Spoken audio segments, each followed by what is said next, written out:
Hello guys, welcome to my channel study with Siddharth. I am your friend Siddharth. Friends, हमने हमारे last video में पढ़ा था हमारे जो देवव्रत थे उनकी भीष्म प्रतिज्ञा के बारे में, कि उन्होंने प्रतिज्ञा किया, उनका नाम कैसे कैसे पढ़ा।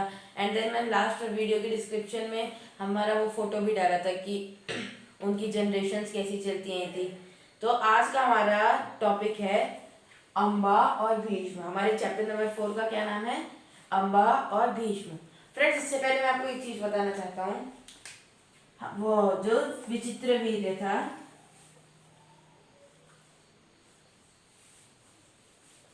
विचित्र वीर्य शांतनु का पुत्र, उसकी दो रानियां थी, अंबिका और अंबालिका।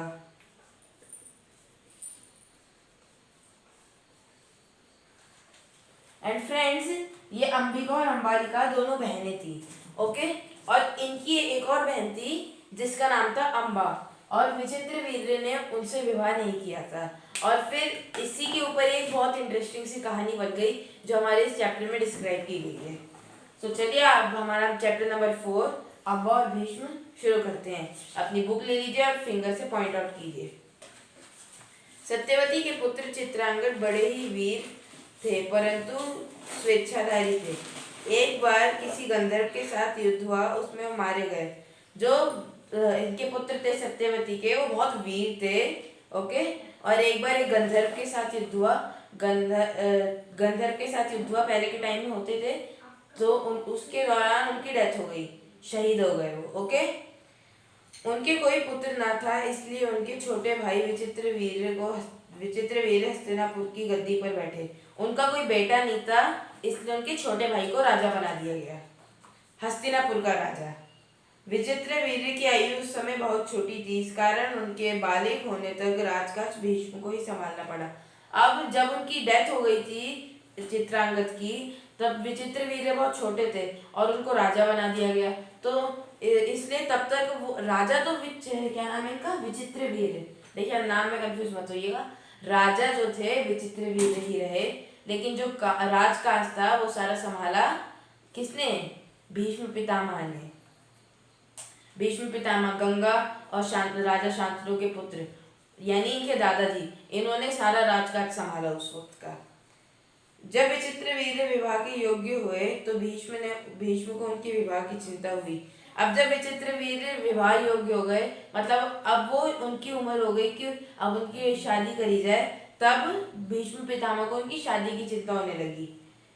उन्हें खबर लगी कि काशीराज की कन्याओं का स्वयंवर होने वाला है। फ्रेंड्स, स्वयंवर वो होता है जहाँ पे सब अपना अपना टैलेंट दिखाते हैं, और जो सबसे ज्यादा पावरफुल, सबसे ज्यादा शार्प माइंडेड होता है, उससे विवाह होता है, उससे शादी होती है। तो ऐसी काशीराज की जो कन्याएं थी, उनका स्वयंवर होने वाला था। यह जानकर भीष्म बड़े खुश हुए और स्वयंवर में सम्मिलित होने के लिए काशी रवाना हो गए। अब ये उनको पता चल गया तो बहुत खुश हो गए कि चलो अब विचित्र वीर्य का भी विवाह हो जाएगा। और वो इसके लिए कहाँ चले गए? स्वयंवर में, काशी। देश विदेश के अनेक राजकुमार उस स्वयंवर में भाग लेने के लिए आए थे। वहां पे हमारे देश के, विदेश के, फॉरेन कंट्रीज के, उस वक्त की फॉरेन कंट्रीज के जो राजा थे, और भी पता नहीं बहुत सारे राजकुमार आए हुए थे।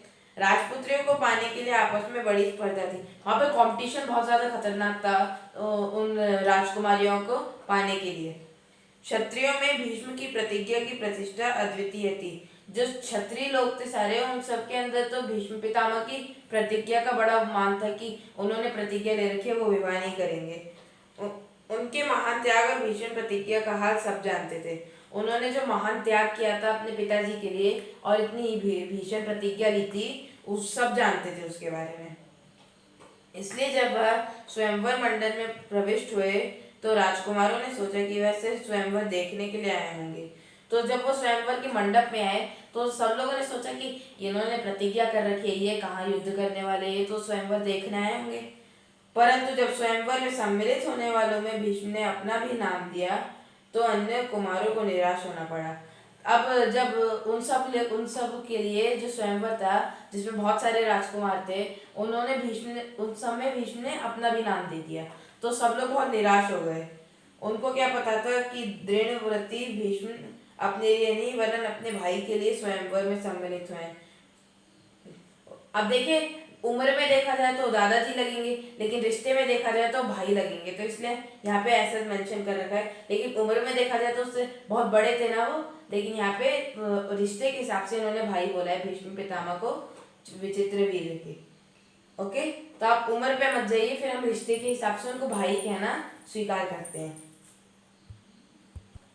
तो फ्रेंड्स देखिए, यहाँ पे फिर मैंने एक मिस्टेक कर दी कि जो विचित्रवीर्य थे वो भीष्म पितामह के भाई थे, ना कि दादाजी। इसका आप ध्यान रखिए, पर वो उम्र में उनसे बड़े थे। ओके, देखिए मैं आपको दोबारा बता दे रहा हूँ, वो मेरे से एक मिस्टेक हो गई थी जो मैंने दादाजी कह के संबोधित कर दिया था, क्योंकि उम्र के चक्कर में मैं कंफ्यूज हो गया। तो पर आप कंफ्यूज ना हो, विचित्रवीर्य और भीष्म पितामह आपस में भाई थे। ओके, देन सभा में खलबली मच गई। चारों ओर से भीष्म की पक्तियां कसी जाने लगी, माना कि भरतवंशी भीम बड़े बुद्धिमान और विद्वान हैं। स्वयंवर से इन्हें क्या मतलब, इनके प्रण का क्या हुआ, जीवन भर ब्रह्मचारी रहने की जो इन्होंने प्रतिज्ञा की थी, क्या वह झूठी थी। लोग ऐसे ऐसे करके इनका मजाक उड़ाने लगे कि ये बुद्धिमान और बलशाली, इससे क्या फर्क पड़ता है, जो भीष्म पितामह ने प्रतिज्ञा की थी उसका क्या, क्या उन्होंने जो प्रण लिया था झूठा था। ऐसा करके वो लोग उसका मजाक उड़ाने लगे। किसका, भीष्म पितामह का। मेरे को पता नहीं कैसा लग रहा है, आप कंफ्यूज हो रहे हैं, तो कंफ्यूज ना हो और ध्यान से चैप्टर पे ध्यान दें। एंड देन इस भांति सब राजकुमार ने भीष्म की हंसी उड़ाई, यहाँ तक कि काशीराज की कन्याओं ने भी भीष्म की तरफ से दृष्टि फेर ली और उनकी अवहेलना सी करके आगे की ओर चल दी। अब देखिए, और राजकुमार तो कर ही रहे थे, पर जिसके लिए स्वयंवर में शामिल हुई थी, उन 3 काशीराज की कन्याओं का अपने भाई से विवाह करने के लिए उन लोगों ने भी नजर सी फेर ली और ऐसे आगे चल गई, उनके अवहेलना मतलब अपमान करते हुए। भीष्म इस अवहेलना को सह न सके, उन्होंने सभी राजकुमारों को हराकर तीनों राजकन्याओं को बलपूर्वक रथ पर बैठा लिया और हस्तिनापुर को चल दिए। अब वो बहुत बलशाली थे ना, तो वो इस क्या बोलते हैं इसको, अपमान, यानी जो उनका मिसरिस्पेक्ट हुआ था वो देख ना पाए, और फिर उन्होंने बलपूर्वक सभी राजकुमारों को हराकर उनको ले लिया, लेके हस्तिनापुर चले गए। सौप देश का राजा शाल बड़ा वीर था। देखिए, जो एक देश था सौप देश, उसका उसका राजा का नाम था शाल, वो भी बहुत वीर था। काशीराज की सबसे बड़ी कन्या अम्बा उस पर अनुरक्त थी और उसको महीवाल अपना पति मान चुकी थी। अब जो शाल था, देखिए यहाँ पे हमारे चैप्टर का नाम है ना अम्बा और भीष्म, तो जो सबसे बड़ी कन्या थी, उन तीनों में सबसे बड़ी बहन थी अम्बा, वो उसको मन मन में अपना पति स्वीकार कर चुकी थी। किसको, राजा शाल को। शाल ने भीष्म के रथ का पीछा किया और उसको रोकने का प्रयत्न किया। अब राजा शाल भी उन कन्याओं को पाने के लिए उसने पीछा करा और रथ को रोकने की कोशिश करी। इस पर भीष्म और शाल के बीच में युद्ध छिड़ गया। अब देखिए, ऑब्वियस सी बात है, कोई रथ जा रहा है, उसके पीछे उसको बाण चला के या फिर हथियारों का प्रयोग करके रोकने की कोशिश कर रहे हो, तो युद्ध तो हो गई। तो भीष्म और शाल के बीच में युद्ध हो गया। भीष्म ने उसे हरा दिया। फिर भीष्म इतना शक्तिशाली था, आपको पता ही है, तो उन्होंने उसको हरा भी दिया, किंतु काशीराज की कन्याओं की प्रार्थना पर उसको जीवित छोड़ दिया। लेकिन वो उसको मारने वाला था जान से, लेकिन जो काशीराज की कन्याएं थी, उन लोगों ने प्रार्थना करके उसको बचा लिया। भीष्म काशीराज की कन्याओं को लेकर हस्तिनापुर पहुंचे। अब वो तीनों कन्याओं को लेकर हस्तिनापुर गए। विचित्रवीर्य के विवाह की सारी तैयारी हो जाने के बाद जब कन्याओं को विवाह मंडप में ले जाने का समय आया, तो काशीराज की बड़ी बेटी अम्बा एकांत में भीष्म से बोली। देखिए, जब विवाह की सारी तैयारी हो गई और अब जब तीनों बहनों को मंडप में लेके जा रहे थे, तो वहां पे एकांत में यानी एकदम खाली जगह में जो अम्बा थी सबसे बड़ी बेटी, उन्होंने भीष्म से बोला, गांगे मैंने अपने मन में सौप देश के राजा शाल को अपना पति मान लिया था। इसी बीच आप मुझे बलपूर्वक यहाँ ले आए। मेरे मन की बात जानने के बाद आप मेरे बारे में अब जो करें, जो उचित समझे करें। अब उन्होंने बोल दिया कि मैं मन मन में उसको ऐसे ऐसे अपना पति मान चुकी थी, लेकिन आप मेरे को यहाँ ले आए, तो अब मेरे मन की बात मैंने आपको बता दी, अब आपको जो ठीक लगे वो करें। मतलब उन्होंने बोला कि जो उसकी अम्बा थे, उन्होंने अपना मन का विचार यानी जो उसका थॉट्स थे उसने उसको बता दिए, और उसने बोला कि आप मेरे को लेके आए हैं, तो आप जो सही समझते हैं वो करें।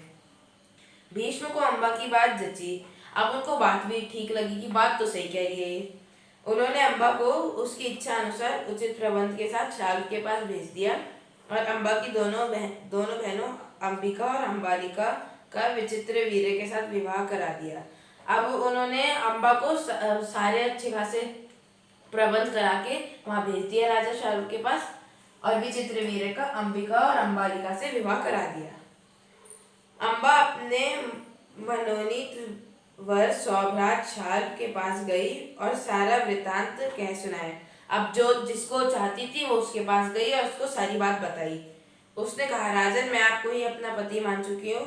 मेरे अनुरोध से भीष्म ने आप मुझे आपके पास भेजा है। आप मुझे अपनी पत्नी स्वीकार कर लें। उन्होंने सारी बात बताई और बोल दिया कि मैंने भीष्म से प्रार्थना करी, उन्होंने मेरे को आपके पास भेज दिया, अब मुझसे विवाह कर लें। ऐसा अम्बा ने शाल्व को बोला, पर शाल्व ना माना। उन्होंने अम्बा से कहा, सारे राजकुमारों के सामने भीष्म ने मुझे युद्ध में पराजित किया और तुम्हें बलपूर्वक हरण करके ले गए। अब उन्होंने बोला कि मैं ऐसे नहीं कर सकता, उन्होंने इतने सारे लोगों के बीच में मुझे हरा दिया भीष्म ने। ऐसा शाल्व कह रहे कि उन्होंने इतने लोगों के बीच में मेरे को हरा दिया और फिर तुमको बलपूर्वक ले भी गए, तो अब मैं कैसे विवाह करूं? इतने बड़े अपमान के बाद तो मैं तुमको स्वीकार नहीं कर सकता ना, ये अनुचित होगा मेरे लिए। ऐसा शाल्व ने बोला। तुम्हारे लिए उचित यही है कि तुम भीष्म के पास जाओ और उनकी सलाह के मुताबिक ही काम करो। अब फिर उन्होंने वापस उनको भेज दिया कि जाओ तुम भीष्म के पास जाओ, उनकी सलाह के अनुसार काम करो। बेचारी अम्बा हस्तिनापुर लौट आई और भीष्म को सारा हाल सुनाया। अब उन्होंने अम्बा जो थी उन्होंने भीष्म को सारी बात बताई कि उन्होंने ऐसे ऐसे मना कर दिया। उन्होंने विचित्र वीर्य से कहा, वत्स, राजा शाल्व अम्बा को स्वीकार नहीं करता। इससे विदित होता है कि उसकी इच्छा अम्बा को पत्नी बनाने की नहीं थी। अब उसके साथ तुम्हारा ब्याह करने में कोई आपत्ति नहीं रही है। अब उन्होंने बोला कि अब जो राजा शाल्व था उसने तो मना कर दिया, यानी मैं उसको लेके आया हूँ, तो विचित्र वीर्य तुमको अम्बा से विवाह करना चाहिए, इसमें कोई आपत्ति नहीं। ऐसा भीष्म पितामह ने विचित्र वीर्य से कहा। पर विचित्र वीर्य अम्बा के साथ ब्याह करने को राजी ना हुए। अब उन्होंने बोला कि विचित्र वीर्य जो थे कि अब पहले उधर गई, अब मेरे पास आ रही है, ये सारी चीज सोच के उन्होंने भी मना कर दिया। बेचारी अम्बा ना इधर की रही ना उधर की। अब उनके पास कोई रास्ता नहीं बचा। जो अम्बा थी, ना उसको शाल्व ने स्वीकार करा ना विचित्र वीर्य ने। कोई और रास्ता ना देख वह भीष्म से बोली, गांगे, मैं तो दोनों ओर से ही गई, मेरा कोई भी सहारा ना रहा, आप ही मुझे हर लाए थे, अतः आपका यह कर्तव्य है कि आप मेरे साथ ब्याह कर लें। अब उन्होंने बोला कि आप देखो, आप ही मेरे को लेके आए थे और ना मेरे को विचित्र वीर्य स्वीकार करता ना शाल्व, तो अब आपका ये कर्तव्य है कि आपको मेरे साथ शादी कर लेनी चाहिए। ऐसा अम्बा ने भीष्म को बोला। भीष्म ने उसकी बात ध्यान से सुनी और अपनी प्रतिज्ञा का याद दिलाकर बोले, अपनी प्रतिज्ञा तो मैं नहीं तोड़ सकता। फिर भीष्म पितामह बोले कि मैंने तो प्रतिज्ञा ले रखी है, वो मैं नहीं तोड़ सकता। उन्होंने अम्बा की परिस्थिति समझकर विचित्र वीर्य से दोबारा आग्रह किया, पर वह ना माना। अब उनको अम्बा पे दया भी आ रही थी, उन्होंने उसकी स्थिति समझी थी कि कैसा हाल हो गया था। उन्होंने विचित्र वीर्य को दोबारा बोला, पर वो ना माना। भीष्म ने अम्बा को फिर समझाया और कहा कि सौभ्रात शाल्व के ही पास जाओ और एक बार फिर प्रार्थना करो। अब विचित्र वीर्य से पूरी तरह ना हो चुकी थी। उन्होंने बोला कि एक उम्मीद के साथ दोबारा राजा शाल्व के पास जाओ और उससे प्रार्थना करो। लाचार अम्बा फिर शाल्व के पास गई और बहुत मन्नतें की, लेकिन दूसरे की जीती हुई कन्या को स्वीकार करने से सौभ्रात ने साफ इनकार कर दिया। अब उन्होंने बोला कि अब चली जाओ। वो वहां पे गई, उन्होंने प्रार्थना करी, लेकिन शाल्व क्या बोला कि तुमको भीष्म पितामह ने जीता है। किसने जीता है? भीष्म पितामह। तो मैं तुमको स्वीकार नहीं कर सकता, किसी और ने उस कन्या को जीता है तो मेरे लिए स्वीकार करना अनुचित होगा। ऐसा शाल्व ने कह के फिर से मना कर दिया। अम्बा इस प्रकार 6 साल तक हस्तिनापुर और स्वदेश के बीच में ठोकरें खाती फिरी। अब उसने 6 साल यानी 6 ईयर्स तक उसके साथ यही चलता रहा, कभी स्वदेश कभी हस्तिनापुर, कभी स्वदेश कभी हस्तिनापुर। उसने अपने इस सारे दुख का कारण भीष्म को ही समझा। अब उसने अपने सारे चीज का कारण भीष्म को समझा कि उसकी वजह से ऐसा हुआ। उन पर उसे बहुत क्रोध आया और प्रतिहिंसा की आग उसके मन में जलने लगी। अब उसको भीष्म पितामह पे बहुत ज्यादा क्रोध आया और उसके मन में हिंसा यानी लड़ाई भावना की आग जलने लगी। मतलब उसके मन में लड़ाई भावना आने लगी कि अब भीष्म को युद्ध करके उसको ही खत्म कर देना चाहिए। भीष्म ने बदला लेने की इच्छा से वह कई राजाओं के पास गए और उनको अपना दुखड़ा सुनाया। भीष्म से युद्ध करके उनका वध करने की उसने राजाओं से प्रार्थना करी, पर राजा लोग तो भीष्म के नाम से ही डरते थे। अब अम्बा जो थी वो सब बहुत सारे राजाओं के पास गई कि भीष्म से युद्ध करके उसका वध कर दो, उसको मार दो। लेकिन भीष्म इतने बलशाली थे, उसका नाम सुन के ही सब लोग डर जाते थे। तो सभी राजाओं ने इनकार कर दिया। किसी में इतना साहस ना था कि भीष्म से युद्ध करे, किसी में इतनी हिम्मत ही नहीं थी, इतना डेयर ही नहीं था कोई कि वो भीष्म से फाइट करे, युद्ध करे। क्षत्रियों से एकदम निराश होकर अम्बा ने तपस्वी ब्राह्मणों की शरण ली। अब जब वो तेजस्वी राजाओं से निराश हो गई कि वो लोग तो भीष्म से डरते हैं, तो फिर वो तपस्वी ब्राह्मण यानी संत महाराजाओं के पास गई। फिर उन तपस्वियों ने कहा, बेटी तुम परशुराम के पास जाओ, वे तुम्हारी इच्छा अवश्य पूरी करेंगे। अब उन सब लोगों ने बोला कि तुम परशुराम के पास जाओ। तो उस वक्त परशुराम जी भी भीष्म पितामह की तरह बहुत शक्तिशाली, निपुण, हर चीज के अंदर शार्प माइंडेड, और इवन वो तो पॉलिटिक्स में भी अच्छे थे। तो सारे भीष्म पितामह वाले टक्कर की थे परशुराम जी। तब ऋषियों की सलाह पर अम्बा परशुराम के पास गई। फिर उन्होंने देखा कि अब वो उनकी टक्कर का एक ही बंदा मिला है, तो उसके पास गई अम्बा और परशुराम जी से आग्रह किया। अम्बा की करुण कहानी सुनकर परशुराम का हृदय पिघल गया। अब अम्बा की कहानी सुनकर उनका हृदय पिघल गया, उनको दया आ गई उस पर। उन्होंने दयाद स्वर में कहा, काशीराज कन्या, तुम मुझसे क्या चाहती हो? अब उन्होंने बोला कि तुम्हारी कहानी तो सुन ली, पर तुम चाहती क्या हो मुझसे? अम्बा ने कहा, ब्राह्मण वीर, मेरी प्रार्थना केवल यही है कि आप भीष्म से युद्ध करें। अब वो चाहती थी कि उसने जैसा परशुराम जी को बोला कि आप भीष्म पितामह से युद्ध करके उसको मार दो। मैं आपसे भीष्म का वध की भीख मांगती हूँ, जैसा मैंने अभी बोला, उसको मार दो।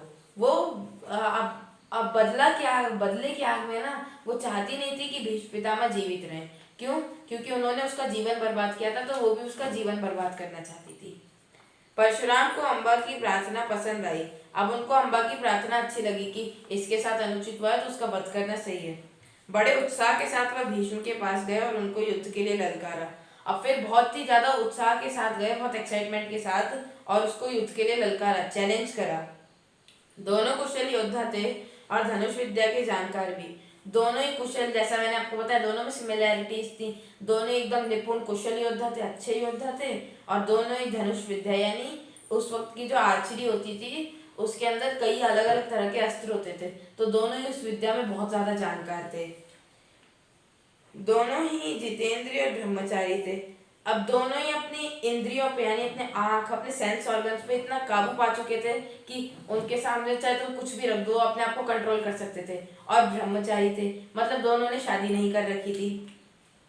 सामान्य योद्धाओं की टक्कर थी, पूरे सेम योद्धाओं की टक्कर थी। कई दिनों तक युद्ध होता रहा, फिर भी हार जीत का निश्चय ना हो सका। अब जब एकदम टक्कर के योद्धा है तो युद्ध तो चलता रहा, पर हार जीत पता ही नहीं चल रही कि कौन हारे कौन जीते। दोनों इतने खतरनाक थे, दोनों इतने शक्तिशाली थे। अंत में परशुराम ने हार मान ली और उन्होंने अम्बा से कहा, अब लास्ट में उन्होंने सोचा कि अब कितना लंबा इस युद्ध को खींचे, और परशुराम जी ने हार मान ली। और उन्होंने अम्बा से बोला, फिर जो कुछ मेरे वश में था कर चुका, अब तुम्हारे लिए यही उचित है कि तुम भीष्म की ही शरण लो।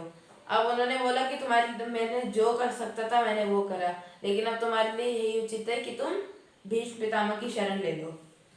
और तपोवन पर अम्बा ऐसी बातों से कब विचलित होने वाली थी? अब वो भीष्म उनका इतना बड़ा दुश्मन बन गया था, वो इस बातों से कैसे आने वाली कि उसकी शरण लूं, मेरे दुश्मन की? उसने वन में जाकर फिर तपस्या शुरू की और तपोबल से स्त्री रूप छोड़कर पुरुष बन गई और उसने अपना नाम शिखंडी रख लिया।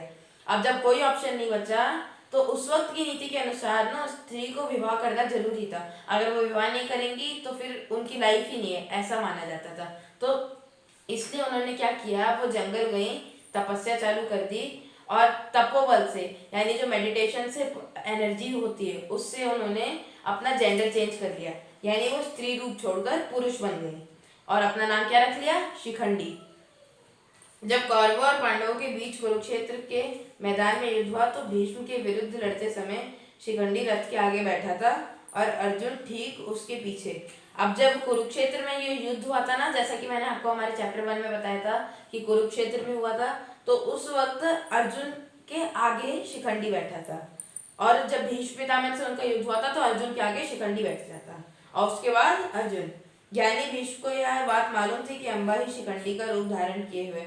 अब जो भीष्म पितामह थे वो ज्ञानी भी थे, जैसा कि हमको पता है, तो उनको ये बात पता थी कि अम्बा जो है वही शिखंडी है, इसलिए उन्होंने उस पर बाण चलाना अपनी वीरोचित प्रतिष्ठा के विरुद्ध समझा। उन्होंने अपना उसके ऊपर बाण चलाना अपनी रिपुटेशन के खिलाफ समझा कि मेरी वजह से उसको इतना कष्ट सहने को मिला, मैं बाण चला के अपने फायदे के लिए उसे मार दूं, तो ये तो उनकी रिपुटेशन के खिलाफ था ना, तो उन्होंने ऐसा नहीं किया। शिखंडी को आगे करके अर्जुन ने भीष्म पितामह पर हमला किया और अंत में उन पर विजय प्राप्त की। फ्रेंड्स, इसके बारे में एक और फैक्ट है। देखिए, पहले के टाइम में ना कोई भी वीर योद्धा स्त्री पे हाथ नहीं उठाता था। अब वो भले पुरुष बन गई थी, लेकिन जब उनका जन्म हुआ था वो स्त्री थी ना, तो इसलिए उन्होंने ये भी एक चीज और अपनी रिपुटेशन, इन दोनों चीजों को देखते हुए शिखंडी पे वार नहीं किया और अंत में उन पर विजय प्राप्त की। ओ सॉरी, शिखंडी को आगे करके अर्जुन ने भीष्म पितामह पर हमला किया और अंत में उन पर विजय प्राप्त की। मतलब जब शिखंडी को उन्होंने अपने रथ के आगे रखा और अर्जुन ने शिखंडी को अपने रथ के आगे रखा और भीष्म पितामह पे हमला करा और तब उन पे विजय प्राप्त की। तो सोचिए अर्जुन कितना बड़ा धनुर्धर था, वो मतलब पहले के जमाने का हीरो माना जाता था, इतना पावरफुल था, लेकिन तब भी भीष्म पितामह के लिए उसको शिखंडी का सहारा लेना पड़ा। तो आप सोच सकते हैं कि भीष्म पितामह कितने ज्यादा शक्तिशाली और गुणवान थे, उनके अंदर कितने गुण थे। ओके, जब भीष्म आहत होकर पृथ्वी पर गिरे तब जाकर अम्बा का क्रोध शांत हुआ, और यहाँ हमारा चैप्टर फिनिश होता है। जब भीष्म पितामह घायल होकर, आहत मतलब घायल होकर जमीन पे गिर गए, इंजर होकर, तब अम्बा का क्रोध शांत हुआ कि इन्होंने जैसा मेरे साथ किया था वैसा इनके साथ हुआ। ओके, तो आज के लिए इतना ही। यह था हमारी बाल महाभारत कथा का पार्ट 4 अंत होता है। बाय। एंड फ्रेंड्स, अगर आपको इसके टॉपिक के रिलेटेड कोई भी क्वेश्चन हो तो आप कमेंट सेक्शन में पूछ सकते हैं।